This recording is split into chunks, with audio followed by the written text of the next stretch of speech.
the limit. Well, consumer investigator Jason Knowles here tonight with more on what he has uncovered. Jason. Cheryl, Rob, more than 2 years ago, Chicago's speed cameras started citing drivers going only 6 to 10 miles per hour over the limit. Now the I-Team has learned the overwhelming majority of revenue is coming from people breaking that 6 to 10 rule. It's a money grab. They're collecting money from drivers like you. The city of Chicago's 162 speed cameras placed near parks and schools. They're making millions on drivers going 6 to 10 miles per hour over the limit. We got cameras everywhere. Dyra Brooks owns Scoops Hair Mechanics, a barber shop and mechanic shop in the Auburn Gresham neighborhood.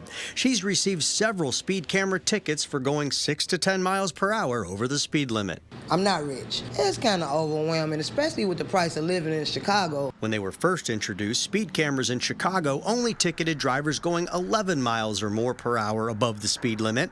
That cost drivers $100. But in March of 2021, former Mayor Lori Lightfoot added a rule allowing $35 citations for drivers going 6 to 10 over. Some can test or pay them here in traffic court. I know that they're trying to keep everything safe, but I just think it's about money. Amisha Odom says she's gotten 5 recent speed camera tickets going 6 to 10 over the limit. My tickets was just basically just racking up.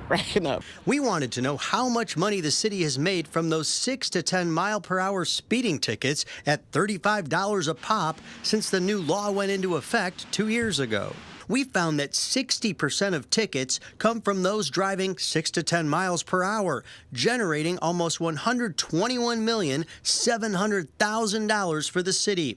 Compare that to about $63,500,000 from only 11% of speed camera tickets that come from drivers going 11 miles per hour or more over the limit. The remaining 29% of tickets are warnings with no cost to drivers. This is a revenue-generating system, period. Mark Wallace from the group Citizens to Abolish Red Light Cameras wants the city to get rid of speed cameras too.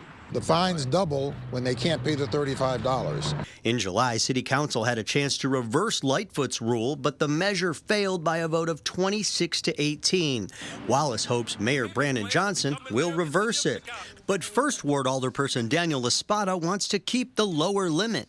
I am very glad for those being safer streets for me and my 8-month-old. The city's Department of Finance collects money from tickets, and the Chicago Department of Transportation runs the speed camera program. Both agencies tell the I-Team that drivers are slowing down. The city's saying in the first year after the new threshold went into place, there was a 15% reduction in the number of tickets for vehicles traveling 11 miles per hour or more over the speed limit. The second year of the new law, there was a 2% reduction in 6 to 10 mile per hour tickets. The city says even small reductions in speed can lead to significant safety improvements. The ABC7 data team also found out where most of the 6 to 10 tickets are being issued in the last 2 years. The #1 revenue generator is at 536 East Morgan Drive in Washington Park, issuing more than $4,720,000 in tickets. I think that it's more important thing that we can invest in the city to serve safety outside of just trying to track how fast people are going.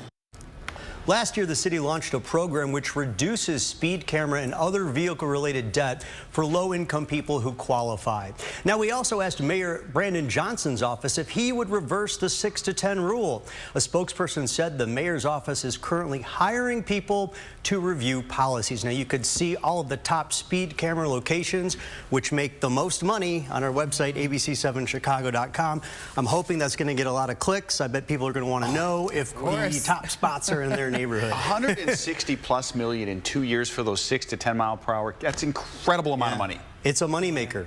Wow. It's something for people to think about as they're driving through the areas that you highlighted tonight. Of course, you'll think twice when you're driving in that area. Very good information, great research. Thanks so much for that. All right, so this is weather whiplash today. In a matter of hours, we went from hot summer to cold